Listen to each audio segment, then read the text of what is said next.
Well, Dave, I want to start with you since we earlier just had a little bit of a tidbit on that. Your first book. You want to give us a little bit about it and kind of get us into that into tonight's subject? Sure. How that relates to your book? Well, the book is about a doctor in the 1950s, and it kind of takes the storyline of an Alfred Hitchcock film. A lot of readers have compared it to that. So there's a lot of small storylines within the larger story, but basically, the doctor's in financial problems, and he's going to have to close his practice in this small town. And so the only way he sees to pay off his debts is to continue an affair with the wife of a rich but dying patient. So their plan is to get married after his patient dies, and they suspect that the patient will die soon. But then the patient begins to recover. So that's when they go into freak-out mode and try to fix this problem. So into the story is, I guess you could call her one of the antagonists, Mrs. King, and just how it covers how manipulative she is, and I try to show what her feeling about love is, what she believes it is, and then also the doctor has a secretary who wants to be in a relationship with the doctor, but he doesn't really seem to recognize her. So I also cover just her life and how she looks at love as well. So that's how this topic would be relevant to the book. And how do you think, I don't want to put you on the spot, but how do you think it came out? Were you satisfied with the way you portrayed the way the women felt? Yeah. One thing I did in writing this, and it's kind of experimental for me. I've never done it before, but I limited the internal dialogue, and I can probably only think of 2 or 3 lines where there's actual internal dialogue. And most of the book is just us watching them and us trying to figure out what it is they're feeling by looking at their actions and their interactions with others. So I'm pretty happy with how it turned out overall. I can't think of much I would change about the book. And reactions have been very good from readers about both of the female characters. The secretary's name is Dare, and the other character, like I said, was Mrs. King, and reactions have been good about both of those. Well, you know what? Do you feel that in order to write their portions, you had to kind of go back on your feminine side of yourself? I mean, that seems to be asked every time when this happens. No, I don't believe I had to. Okay. Because a lot of the book was written from the male gaze, I call it.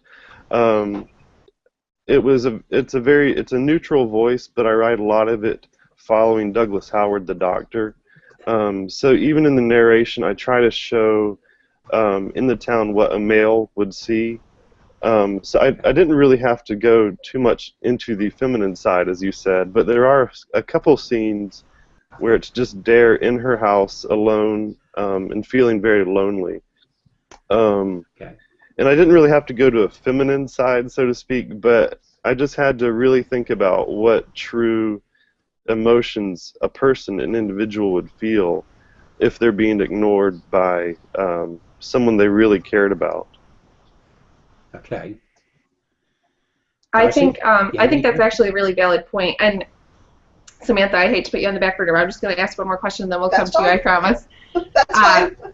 Dave, I think the question I'd ask you is for new writers, because that's who we aim the show at. Would you recommend that they try to do that, try to stick to emotions that are non-gender specific when trying to write an opposite character? I wouldn't go that far to say to stick to non-gender specific. I guess my main suggestion would just be to remember that you're writing about an individual and you're not writing a stereotype. You're not portraying a mirror of a stereotype that's been seen in movies and books for years.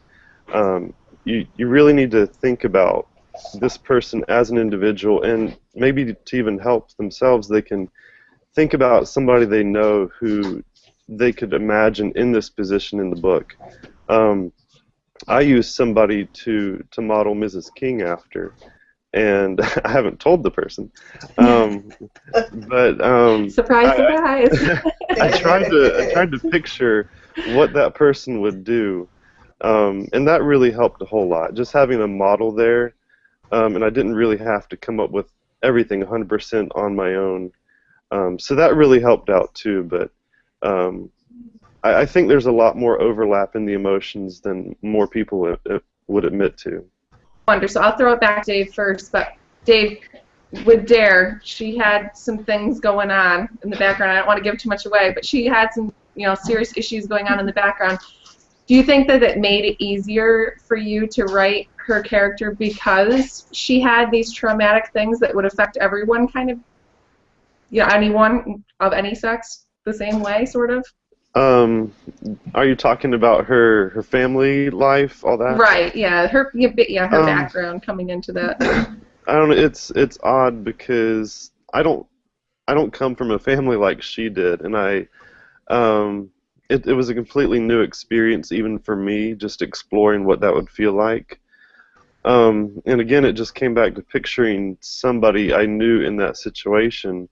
I think it did make it easier in the fact that I kind of threw myself into the deep end, and I didn't just try to, go to smaller issues, but she had some really traumatic issues that helped me really bring out her individuality, and her reactions wouldn't be as nuanced as other smaller problems would have brought out. So it did help having her going through some very, very big struggles, just trying to find some place to find identity in, but never having been accepted, including her family. So that did help. It just kind of taught me to swim right away. So, yeah. Yeah. Just like Dave, you said there was one individual character, a female character, that's based on someone. That's the only one. The rest you actually made up then. There's always a little bit of somebody in my characters. Okay. Yes. I don't know how anybody can write completely removed from their experiences. And like Samantha was saying, there's always something deeper going on in these characters. And just recalling what you've experienced in the past, what you've overheard, you can easily plug that into characters. And at the beginning of the book, there's one character in particular who I begin to portray as a stereotype, but when you get to know them, they become more vulnerable. You start to see how they became that way. And I think one thing that writers should try to do when they're struggling with trying to form this female or male character is just write down what the characteristics are they have right then, and then branch out of that, and then try to see what caused those characteristics, and that's where your story could begin. And so I've drawn a lot on people I know in my experiences, plugging those into the character's characteristics, and the story just takes off from there. Well, I think that we might as well mention this because we're talking about writing, maybe having difficulty connecting with other characters. So we should probably mention that Dave's characters are not limited to human characters in his book, but there is a very big character in the book that's actually a bird. And although it doesn't, it does actually talk because it's a parrot, but only mimicking. So, but is it, you gave it a personality. Was that any different than writing, a female character, for instance, where it's... Well, it's funny because I forgot about that character. That one is almost completely based on a parakeet I had. And that was the easiest character I've ever had to write because I could just picture my parakeet doing these certain things. But I did try to put a little bit of emotion into it. But if you've ever watched a parrot, there are just emotions all over the place just when you're interacting with them. So that was a fun character to write, and it wasn't I didn't have much struggles trying to put the emotion into it. That was just my passion for nature, for birds just coming out. It was a lot of fun to do. So you can actually tell because it's really, I mean, you can really tell what the bird's doing, like little movements that they make and everything are very evident. I liked it. That's cool. See, this is great because this is what we really want to do for our audience. You know, they're all supposed to be new authors, and these things we just heard tonight fall right in place for them. It's given them an idea how to develop.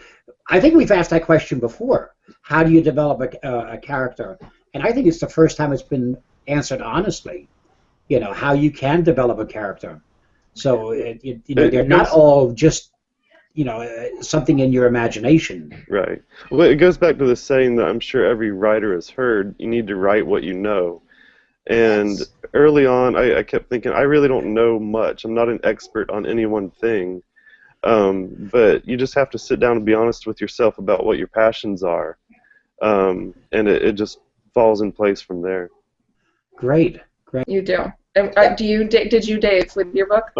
I know authors who outline complete characters, and that works for some, but for me, I actually download a picture of a person. I write a lot about the 1950s, and so I'll just go through pictures, and I'll find somebody I think looks like the character I'm going to write about. And I write in Scrivener. I don't know if you've used that software. But I can post that picture in the program and then just write a small bio next to it. And I keep the details very vague. And as I'm writing, that's when I really figure out what the character's history is. So I get surprised along the way. And I try to capitalize on that surprise. So I keep it vague, but I do a bio at the beginning. But I'm very flexible about it. It's cool. Now, coming back to that, because I think it's an important point that I don't want to just overstep, you use, what's the program called again? Scrivener. Scrivener? It's spelled Scrivener. It's a very good program. I've been using it for a few years now. Excellent. So I just asked because, again, I like to pass that information on, so we'll try to put it on our website for people who are looking for it. But I think that you're both making interesting points because everyone writes differently, and that's something that it's very hard for people who are just getting started. It can become overwhelming. I mean, we've all been there as a beginner writer. It can become overwhelming trying to, in some cases, to build the story out, and in some cases to draw it in so that it's not, you know, 1,000 pages or something. But you have to find your own techniques that work for you, but I think that you both agree essentially that in order to make a convincing character, you kind of have to know in your head what they are, who they are, before you start. And I think that that's certainly worth mentioning for people who are just getting started. You can't just start out blank because you're going to get, well, like Rudy said, you're going to get inconsistencies if you do that. If you have a foundation when you begin writing, the readers will have a foundation when they begin reading. So they won't feel completely lost because they'll feel like they're secure in your ability to tell a story, and they'll be able to see that. Now, my one question in writing, and I realize we're supposed to be in the romance tonight, and maybe this is where it ties in a little bit. When you name your characters, is there something about what do you look at to name a character? Because to me, this is a strange thing, but a name means so much to me because I guess throughout my life, if I saw somebody's name and then I met them, I almost had visualized what they looked like beforehand. A lot of times I was wrong. Sometimes I was right. But isn't that what people do? They see a name and right away that name gives you some kind of an idea. So you have to come up with the perfect name for that. How do you do that? With Dare, her last name is Derringer, and so people call her Miss Derringer, but her nickname became Dare, and I never tell her first name. Oh, okay. And I never tell the first name of Mrs. King either, and the reason for that would be just to make her more impersonal to the reader, just so you can't get close to her. But with Dare, I had to come up with a name that kind of it fit her stereotype, how people would perceive her on the outside. but when you get to know her, it would kind of become an ironic name, because she isn't quite as strong as her name might make her out to be. So I generally try to play off of. I try to have a lot of symbolism in my story, but not too much where it's, people are just getting drowned in it. But I like to always have a little something extra for readers who come back and read it a second time. So a name is a good opportunity for that sort of thing. But as far as actually coming up with it, just keep a notebook by, and when you hear a cool name, see a cool name, or a word that you think would be a great name, just write it down. Exactly. I have the advantage of working at a hospital. I do medical records, so I see a lot of names come over my desk, and so I'm always mixing and matching names. Careful we don't get into the hip back. I'm going to be very careful about that. I know very well what could happen. So I think it's interesting, Dave, that you chose a name that it sounds modern. Dare sounds like a modern name. Yes, but the fact that it's a nickname makes it accessible in the 50s as well, which is the era that he writes in. I find that interesting. Was that intentional, or was it simply the symbolism that you were working toward? It was both. I try to be very intentional about every name or word I use, because I feel like it's a disservice to me and the reader, but also to the character, if I don't take that time to put into everything I give that person, what they wear, what they look like, but more importantly, what their name is. Good answer. In your case, the Mrs. Derringer, I think the first thing I thought of is you gave her respect by not bringing up a first name. Yeah. Darcy, if you remember in my book, the two people that my wife and I rented from the first time we got an apartment, and we moved into Terror from Gone with the Wind, I never gave the first name on that either. I just used the last name, because the whole time we lived here, that's the way I referred to them, Mr. and Mrs. So-and-so, You just didn't use a first name in that case because out of respect, and that's how I looked at it. I like that. So we don't have a whole lot of time left, but I really think that it's important to get back to the characters. I think another big question, and I'm going to throw it at Dave first, because actually I think it would probably be harder for the man to do it for the woman.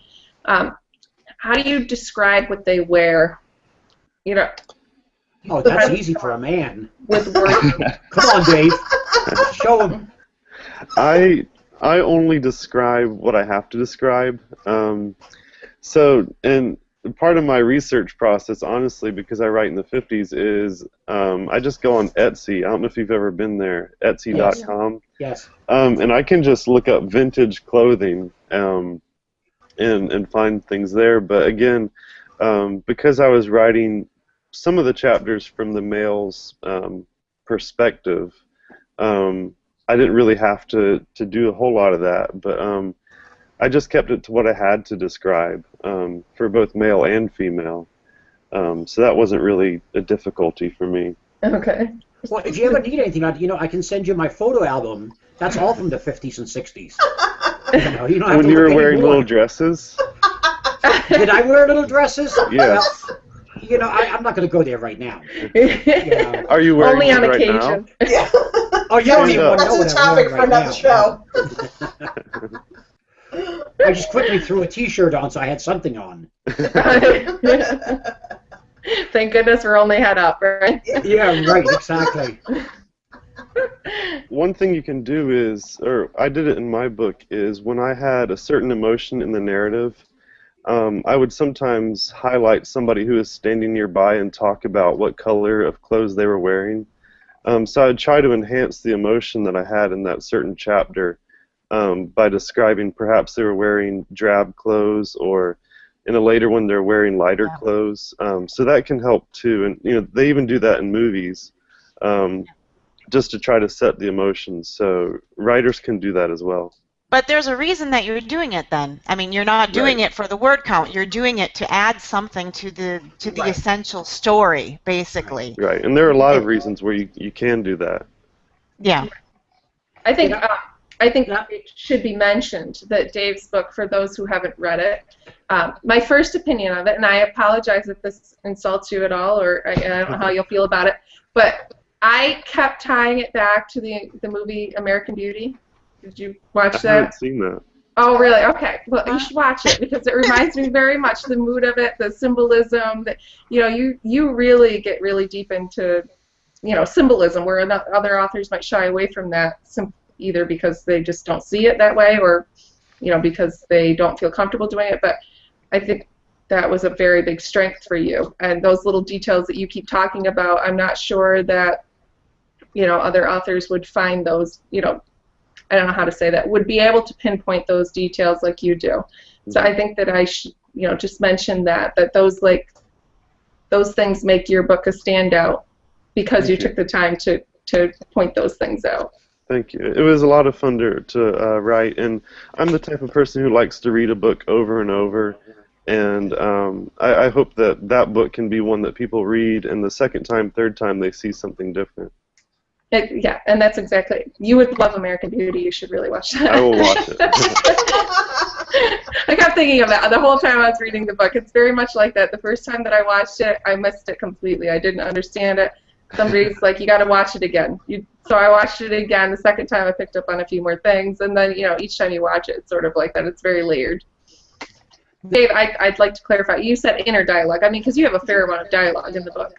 Yeah, I just don't do many inner thoughts. And as far as the dialogue between people, I try to limit it to what's just necessary to move the story along.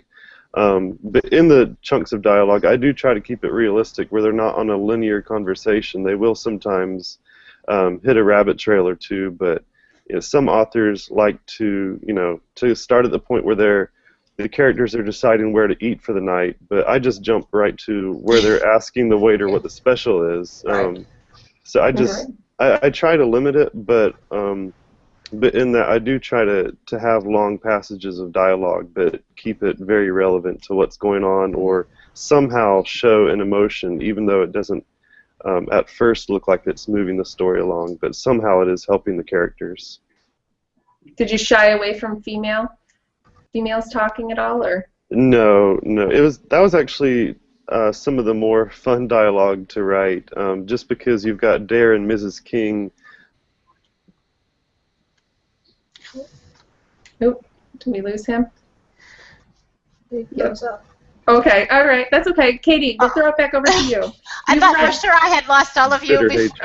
That's what happened every time. There he is. He's back. Oh, you're back. Okay, great. We missed the tail end of that, but that was the most fun to write because, and then we lost you. That was Mrs. King and Dare were a lot of fun to write because they were fighting over Douglas Howard. So they were trying to be nice to each other, but underneath you knew that they just wanted to get right at the fight with each other. So that was a lot of fun to write. I think that would be fun to write.